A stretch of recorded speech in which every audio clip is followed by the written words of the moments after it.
Being a girl styling my hair is the biggest problem for me. Hair styles బాగా వేసుకోవడం వస్తే okay. But what if a fellow like me నాకసలు hair styles వేసుకోవడమే రాదు. Actually నేను ఒక ఫంక్షన్‌కి అటెండ్ అవ్వాలి. సో, రెడీ అవుతున్నాను నేనిక్కడ.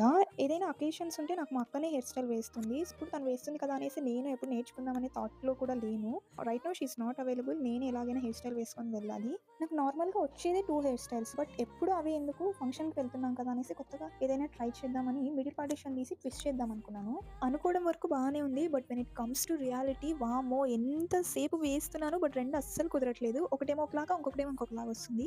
అండ్ నేను రిపీటెడ్‌గా ట్విస్ట్ చేస్తున్నాను, తీస్తున్నాను. ట్విస్ట్ చేస్తున్నాను, తీస్తున్నాను. Because it's not working. And I'm already too late. ఇంకెప్పుడు వెళ్తావు ఫంక్షన్‌కి? ఫంక్షన్ అయిపోయాక వెళ్తావా? అని నాకు మాటలు వినిపిస్తూనే ఉన్నాయి. బట్ స్టిల్ నేను ప్రాపర్‌గా వేసుకోవడానికే ట్రై చేస్తున్నాను. అందుకే అంటారు యాస్ అ హ్యూమన్ బీయింగ్ ప్రతి ఒక్కటి నేర్చుకోవాలి ఒకరి మీద డిపెండ్ అవ్వకుండా అనేసి. నాకైతే బాగా అర్థమైందది. And yeah! ఫైనల్లీ నేనైతే ఏదో ఒకటి చేసి వేసేసుకున్నాను. ఇంతకీ మీరెప్పుడైనా ఇలాంటి సిట్యుయేషన్‌ని ఫేస్ చేసారా? Do let me know in comments. Bye guys.